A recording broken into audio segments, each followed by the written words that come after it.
Thank you very much for your kind introduction, President Noel Latif, and I am very grateful to Foreign Policy Association for organizing such an important and very timely event. Personally, it's really a great honor to be a part of this important venue.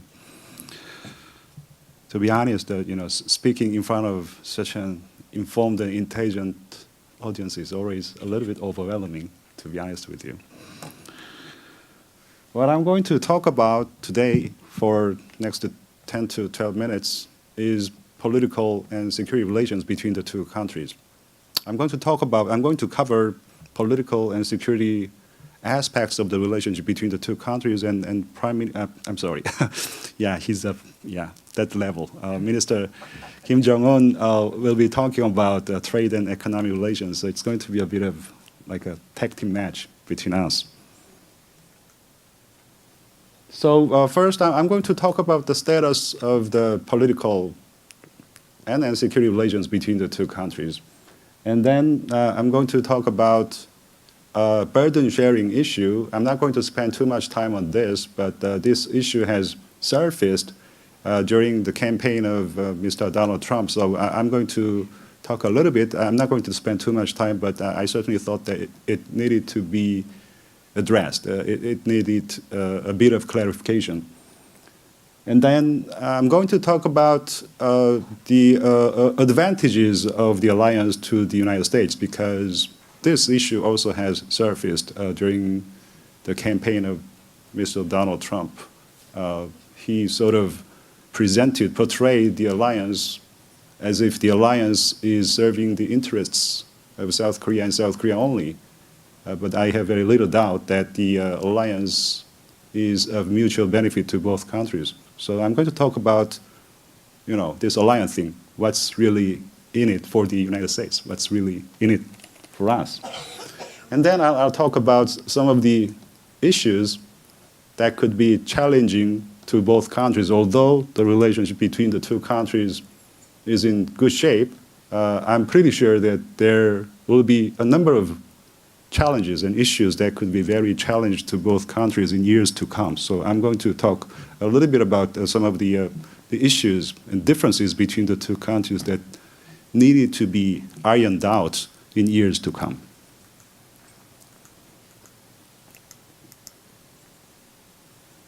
As I said, the alliance, the security relations between the two countries is in excellent shape.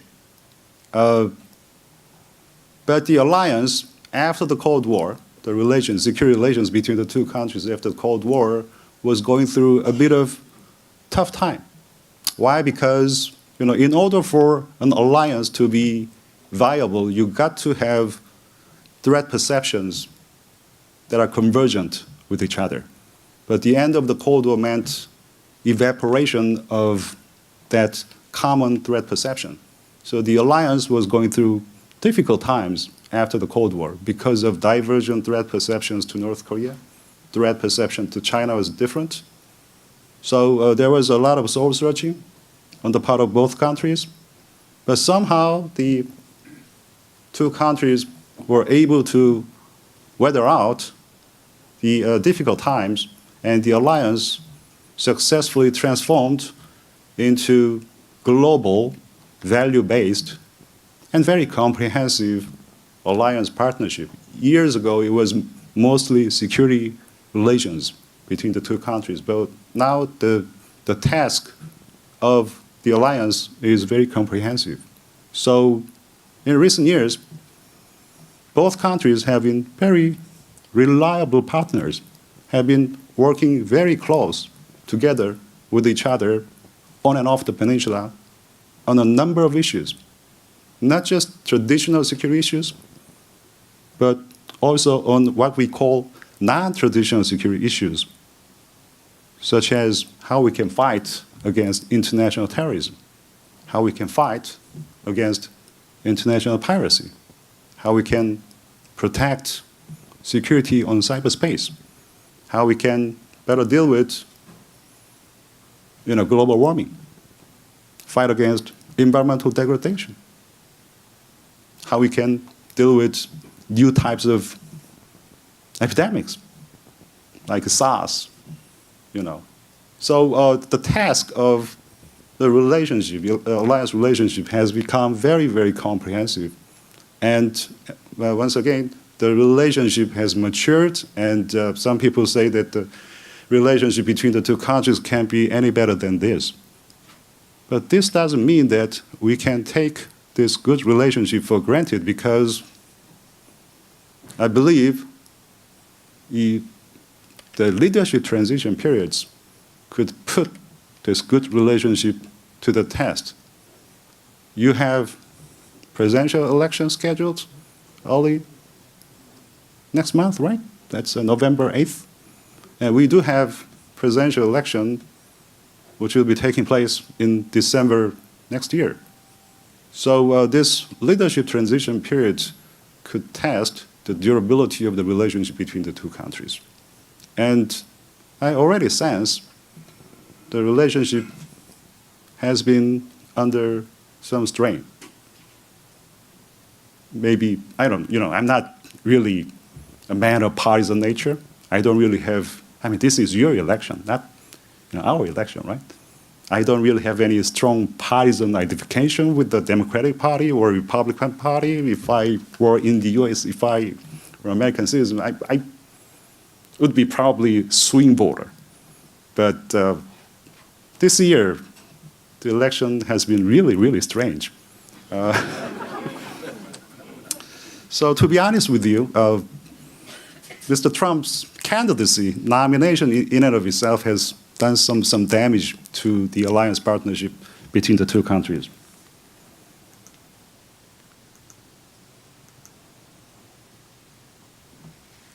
Are we paying enough?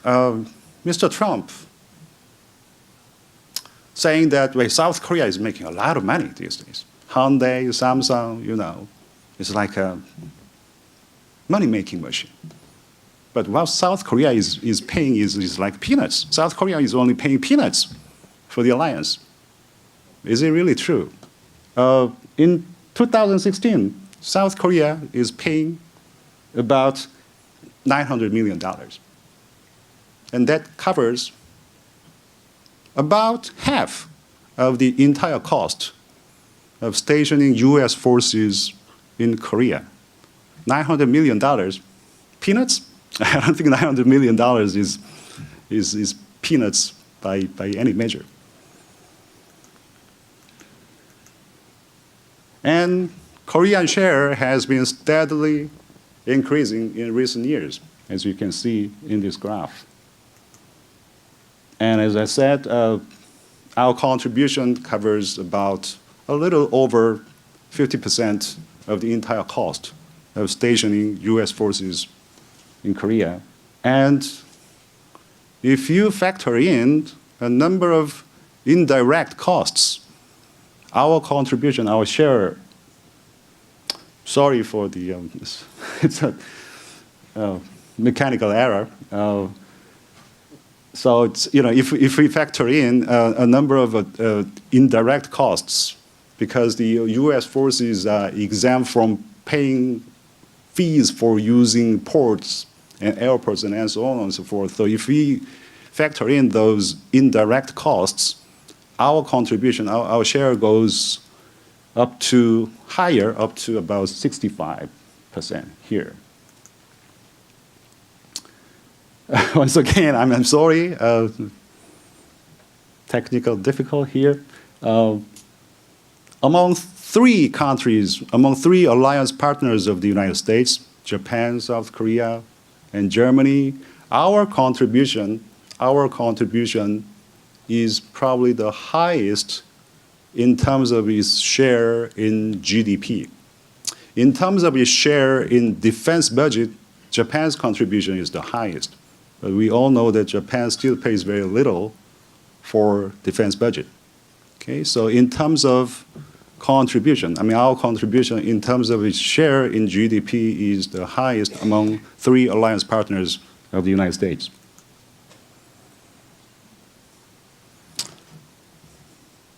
I'm sorry, keep bringing up this name, Mr. Trump.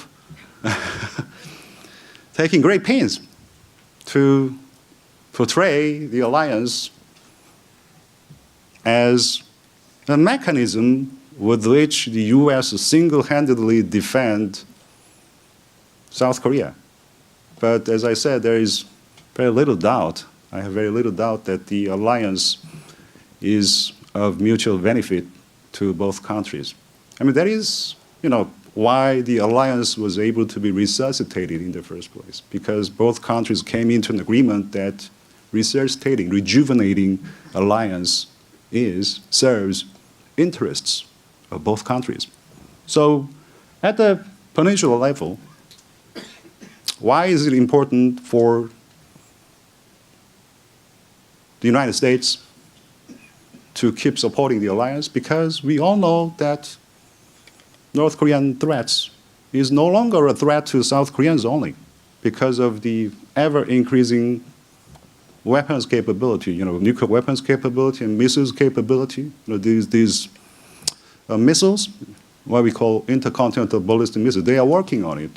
They are going to get that range with which they can reach, California shore of the United States. In which case, this is going to pose a direct threat to the United States. In which case, what better way to deter North Koreans than utilizing this alliance, Korea-US Alliance? Now, what are the American interests in the Asian region? I mean, what aspect of this alliance serves the American interests in the region? Well, I have to talk about China. I like the country, actually. I like China a lot. China has been rising. I have no problem with the rising China. I think China has all the right in the world to keep rising, okay? Maybe become the most powerful country in the world. It's an inherent right of that country, right?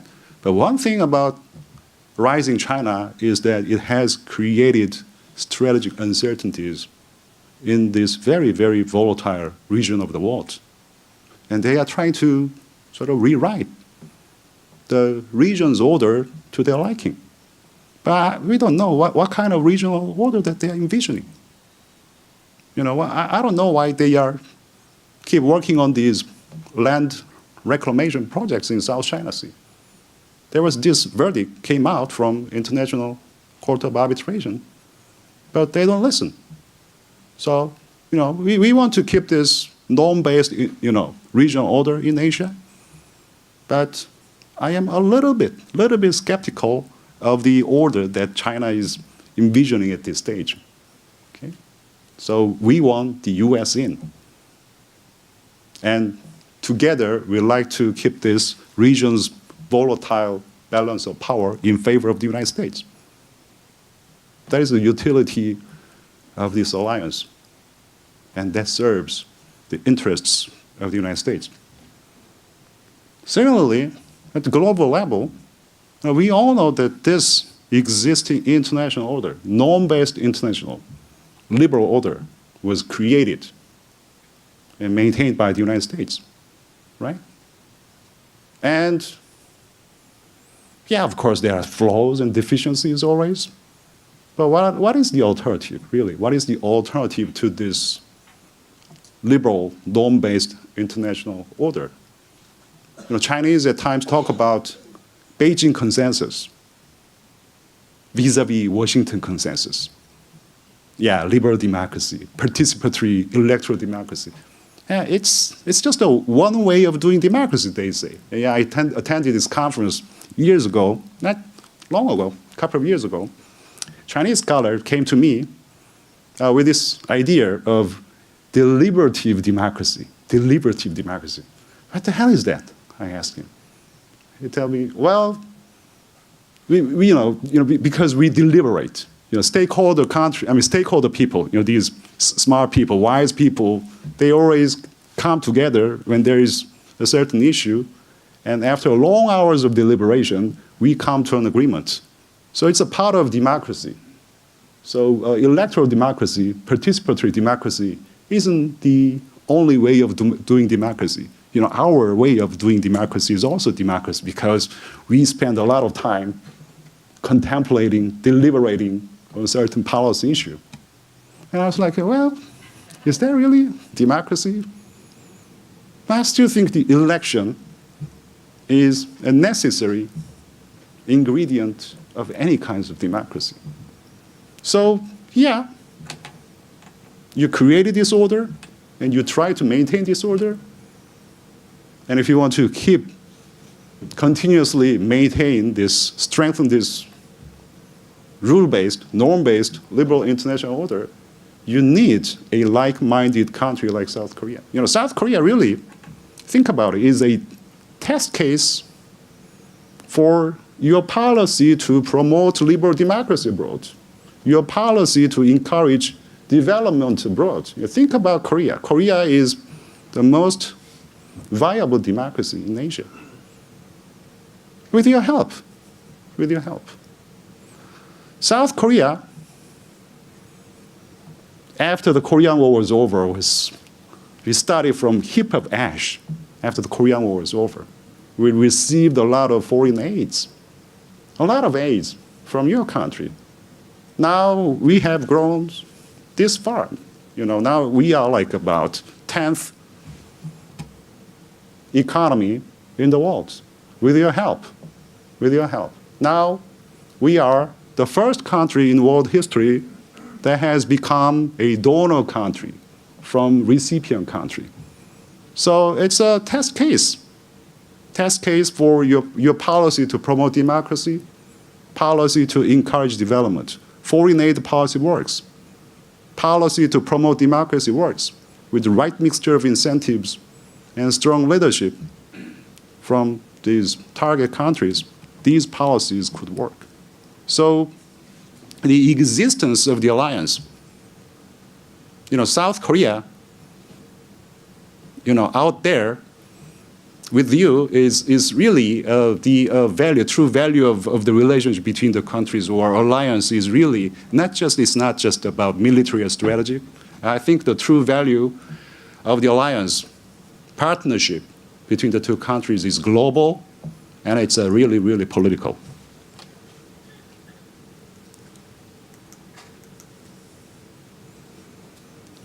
The relationship between the two countries is in great, excellent shape, but that doesn't mean that there won't be any problems.